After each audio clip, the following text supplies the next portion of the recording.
Hi guys, welcome back to my channel. If you're new here, welcome, and if you're not new here, in this channel we talk a lot about perfumes. My name is Arlene, and in today's video I want to talk about these guys right here, and my latest obsession with powdery perfumes.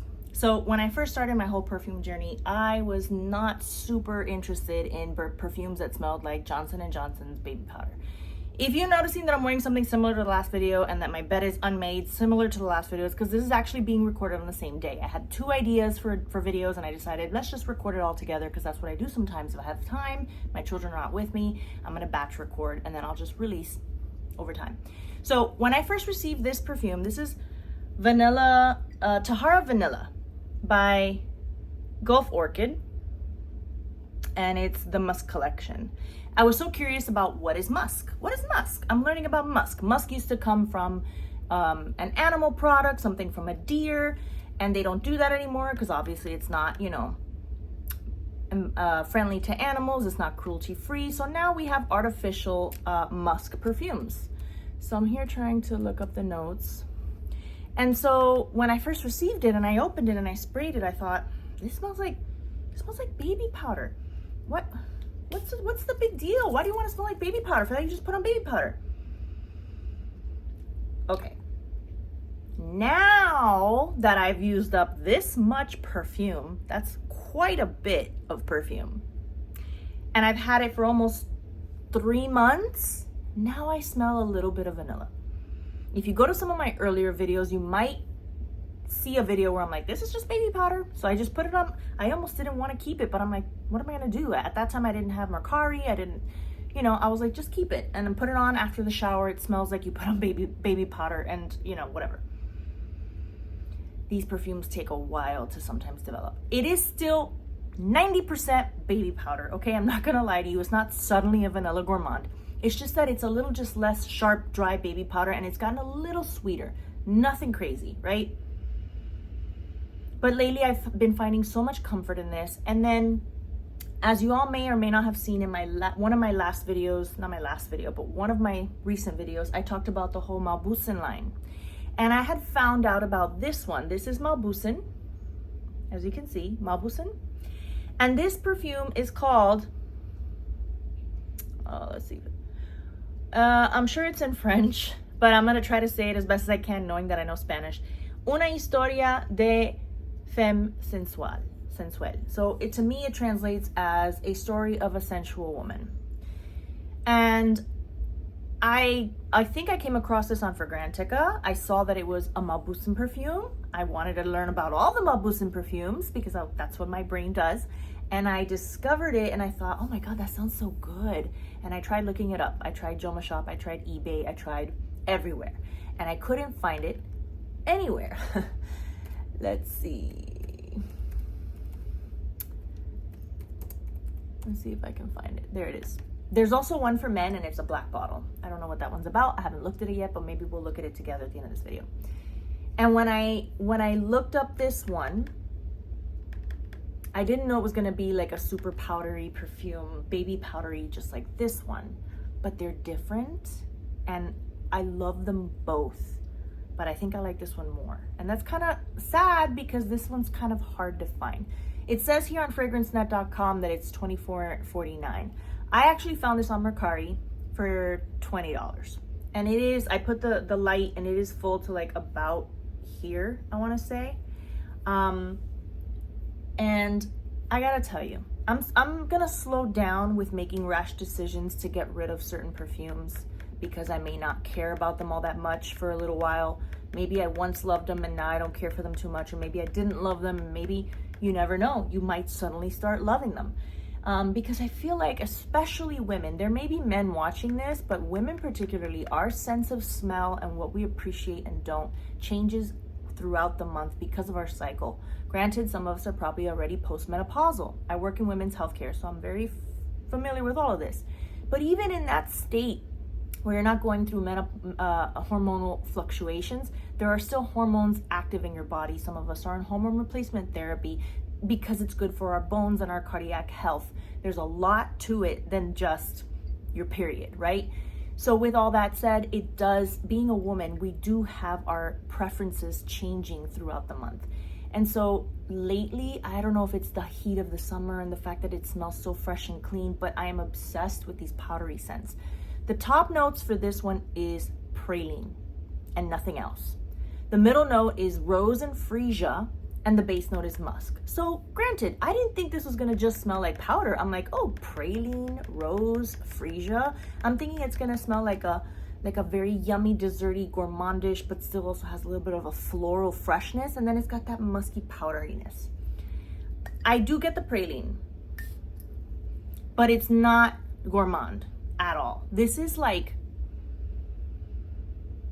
the rose and the freesia are very prevalent with the musk, so it is Johnson & Johnson's baby powder. And if you look up the ingredients of Johnson & Johnson's baby powder has notes. It's not just powder or talcum powder. It has perfuminess. It is actually something that people used to use as a perfume.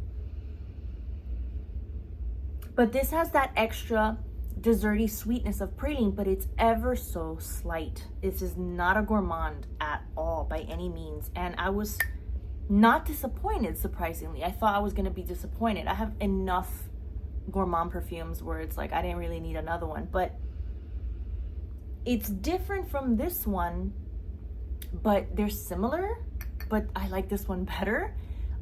Let's see what the notes are for Tahara Vanilla. I think it was just vanilla and musk, if I'm not mistaken. Let's see. Yeah, top notes are fruity notes, green notes. Middle notes are vanilla, creamy flowers, lily of the valley, and jasmine. And base notes are musk, tonka, and amber. All that stuff, and to me it smells like a slightly sweetened baby powder. So they're very similar. This one's a little more vanilla, and this has that praline with the rose and freesia, so there's a little bit of flowers mixed. Think of like La Vie is Belle has a lot of flowers, but it also has like a lot of like caramelly, like praline, like yumminess, like dessert-ish type of sweetness. Think of like if La Vie is Belle suddenly became super powdery, toned down La Vie is Belle down to like, bring it down to like a 2 and then add 8 of powder. But that makes it different because this is more just vanilla with that powder. Even though the notes say that there's creamy flowers, fruity notes, green notes, lily valley, jasmine, amber, tonka. It's delicious, but for me, it's more just musk and vanilla. Whereas this has like that praline and those floral notes and the musk. Either way, they're kind of similar. So if you have this one, you probably don't need this one. If you have this one, you don't need this one. If you don't have either, you can get whichever. This is gonna be hard to find. I think it's discontinued. You're gonna have to get it on the gray market like Mercari, somewhere else where you can get it pre-loved, bought from somebody else who had it once. Unless you find it online. If you find it online, I think this might be more unique to having your collection than something that everybody has, because it's like a, this is all over Instagram, but this is nice too. Now, I wanna talk about in this video, not just these two and my latest craze of powdery perfumes, but a recent discovery that I made that I posted on a story, I think not too long ago, and I just kind of want to go over it with you. Hang on one second. So remember I was talking about how our tastes can change. These are perfumes that when I first got them, I was kind of like unsure about how to feel about them, and it's Nebras by Lattafa and Soirée by Mason Asrar. To me, these are identical. I've seen some people review them, popular, very well-known, well-respected fragrance influencers saying that they're different. The notes are different on Fragrantica, but to my nose, when I smell these, and again, I don't know how much y'all are gonna trust my nose, but I'm just telling you the truth. To my nose, they smell identical. My daughter says they both smell like some synthetic candy smell, but she thinks that this one smells a little better, or this one smells, I don't know, one of them was a little less bad, but they were both bad to her. She didn't like them at all. I think that this one is a little stronger. It's a little louder than this one. This one's a little bit more weak, but they are the exact same scent, in my opinion.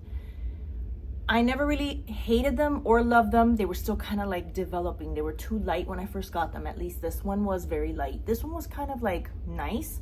But as I've gone buying perfumes, like when I first started my perfume journey, I started with Middle Easterns. And as I've gone advancing to like designers that are not super expensive, they're not YSL, they're not Jean Paul Gaultier, they're not Gucci, they're not Dolce & Gabbana. This is not an expensive perfume house, but it's a French perfumery. And let's face it, French perfume is French perfume. Even though I hear that they're all made, you know, in the Middle East or whatever. But Middle Eastern perfumes, some of them are still fabulous, phenomenal, fantastic, gorgeous. They smell rich, top of the line, niche.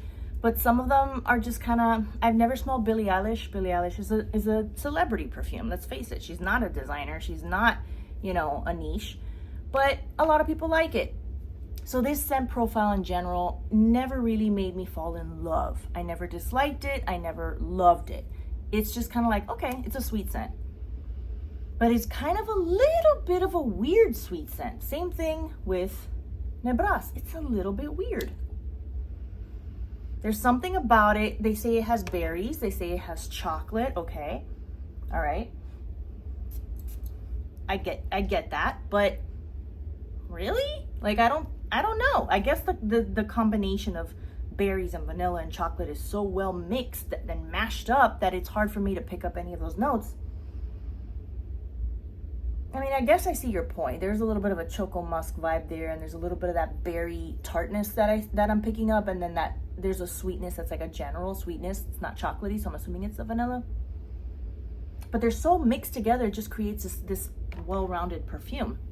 But it creates a very unique scent, right? Unlike any other gourmand that I have. And I'm telling you, to me, these are the same. There's virtually zero difference here. Zero. But the whole reason why I brought these out is because I don't know if it's because it's summer, Arlene, you just kind of relax, chill, put them back in your collection. Don't even look at them till the fall. That's why you're not into them, because it's too hot.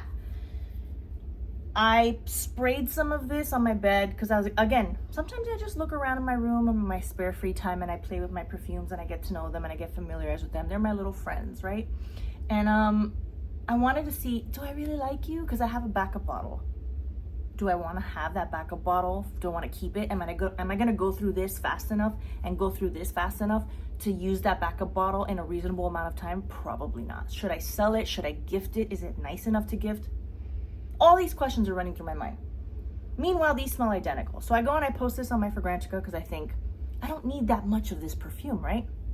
And I like this one better. So I'm going to go to bed and I'm going to spray on, I think I became like kind of obsessed with this temporarily. So I was like, let me just spray this one on. And I sprayed it on myself and I had sprayed some of this on a sheet. So the sheet and then my pajama mixing this profile together. I was like, hold on a second. It smells really good. Because what happens is that this is supposed to be praline-ish. This is supposed to be vanilla-ish, but powdery. But they're too powdery. The vanilla, the praline, that desserty sweet factor is so dialed down, it's barely detectable. But then this and this are vanilla chocolate berries, sweet, gourmandish, sort of like, kind of synthetic gourmand, I'm not gonna lie. That's the word I'm looking for, synthetic gourmand. That it's almost a little too it could be a little repulsive.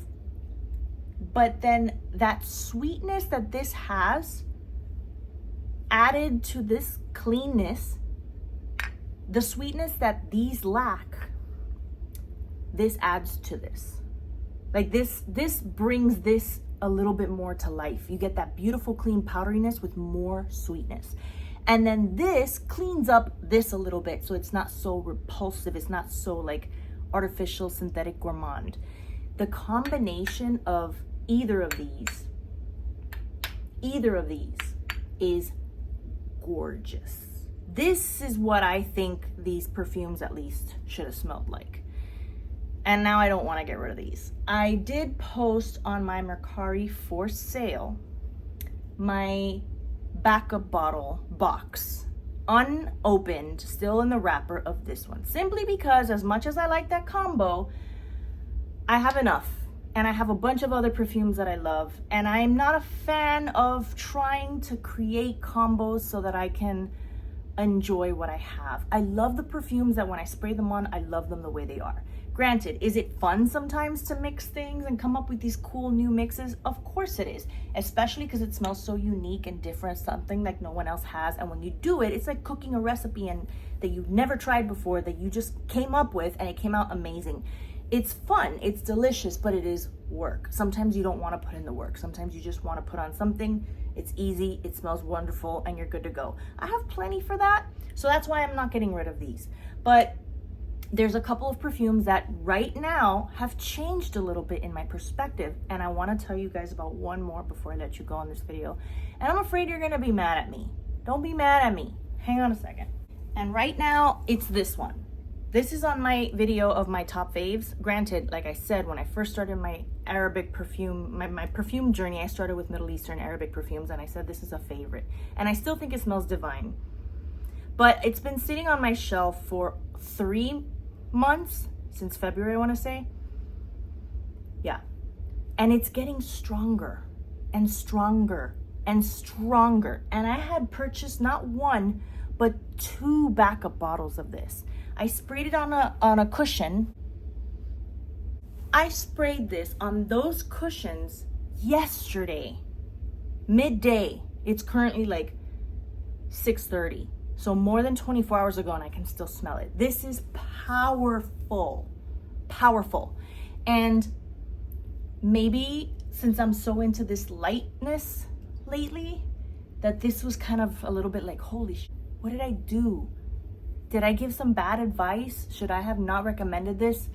And I know some reviewers, some popular, well-respected, well-known influencers were saying that they don't like it. And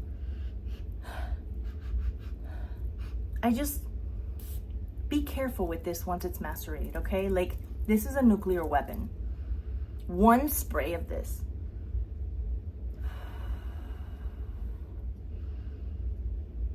I don't think I gave bad advice. I still think it's a beautiful perfume. Is it my top fave now that I've discovered so many other perfumes that I also adore? No. But is it bad? No.